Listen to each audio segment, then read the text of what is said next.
Conversaba con otras personas ayer sobre este asunto de los escribas y los fariseos. ¿Quiénes son los escribas y los fariseos? Y nosotros diríamos que, claro, no se refiere el Señor no solamente a esas personas que tienen frente.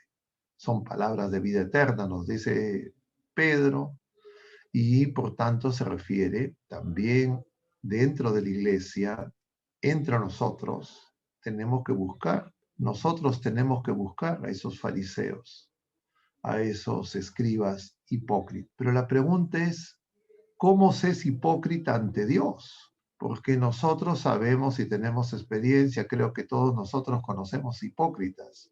Y si no conocen ustedes algún hipócrita, me avisan para darles un espejo. Pero nosotros, ¿cómo podemos ser hipócritas ante Dios? Porque el hipócrita es el que aparenta ante las personas que desprecia una supuesta, diríamos, caridad, una supuesta compasión, una supuesta amistad, pero en el fondo desprecia a la persona, aparenta lo que no siente, aparenta lo que no es. Es el mundo de las apariencias, es el mundo de lo temporal. Pero a Jesucristo, a Dios, ¿cómo nosotros podemos aparentar si Él lo conoce todo? Es más, en el Salmo nosotros respondíamos ayer, sondéame, tú me conoces. Y San Agustín va a tener la expresión que te conozca para que yo me conozca. Nosotros mismos no nos conocemos, el que nos conoce es el Señor. Entonces, ¿qué significa ser hipócrita ante Dios? Hay muchas maneras que nosotros podríamos señalar qué significa ser hipócrita, es decir, qué significa presentarnos al Señor no con la verdad, sino con apariencia. Y podríamos decir, en general, es presentarnos al Señor sin conocernos, porque nosotros no sabemos lo que somos. Sabemos, ya lo hemos dicho en otras ocasiones, conocemos nuestra biografía, conocemos nuestra historia, las cosas que nos gustan, las cosas que hemos hecho, nuestra filiación, nuestro trabajo, los que son nuestros padres, nuestros hermanos, los padres de familia, sus esposos, sus esposas, sus hijos.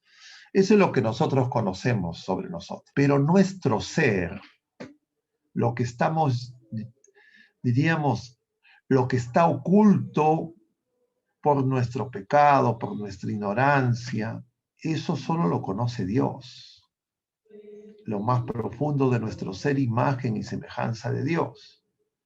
Entonces, muchas veces nosotros, mientras que estamos en esta peregrinación, vamos y nos acercamos al Señor sin saber lo que somos, aparentando lo que nosotros creemos que somos, pero el que nos conoce es el Señor. Y además esta semana, y del sábado decía que estas duras palabras del Señor de San Mateo 23, a los escribas y fariseos. Esta semana hemos empezado en la primera lectura la carta a los tesalonicenses, escrita por San Pablo. Y resulta que San Pablo es un fariseo. Y entonces fariseo, que además era muy celoso como fariseo, estuvo presente en la muerte de Esteban, persiguió a la iglesia.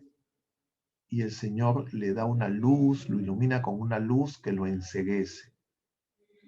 Se hace bautizar, nace de nuevo. Y entonces Pablo va a empezar a descubrir quién es él verdaderamente. No lo que él creía ser, no lo que él imaginaba ser, sino el ser verdadero que Jesucristo en la nueva creación, en su Pascua, nos ha dado. Y que para nosotros muchas veces permanece oculto. Y nos quedamos con nuestro conocimiento del hombre viejo, de nuestra naturaleza herida por el pecado. Pero la vida nueva que hemos recibido por gracia del Señor, por mérito de su cruz, desde el bautismo y se nos comunica en los sacramentos, para nosotros nos resulta extraña, lejana, misteriosa. Y justamente por esa razón, nosotros al no saber quién somos verdaderamente, nos presentamos al Señor, diríamos, con nuestras apariencias. Y el Señor, su luz, es la que nos va a mostrar quién somos. Y entonces el Señor por eso les dice ciegos, fariseos ciegos, porque nosotros generalmente vemos lo aparente en nosotros y también en los demás. Y entonces, es más, nos atrevemos a querer corregir a los demás. Y el Señor nos va a decir, el mismo San Mateo, Sermón de la Montaña, que si queremos quitar la mota de nuestros hermanos, primero quitemos la vida. Y lo que impide el conocimiento de nuestro ser diríamos, es la poca fe, es decir, la soberbia. Es decir, no somos humildes. Y entonces el Señor quiere que descubramos eso, que la única manera de vivir en la verdad, dirá Santa Teresa, es la humildad. Y la verdad de quién somos, que somos pecadores, pero somos redimidos y en Cristo Jesús estamos llamados a ser imagen y semejanza de Dios, a ser santos y perfectos, como el Padre Celestial es santo y perfecto. Ese es nuestro ser, esa es la verdad nuestra. Pero el pecado, que también nos daña, nos deforma, nos impide justamente crecer en la fe y sobre todo la raíz de todos los pecados, que es la soberbia.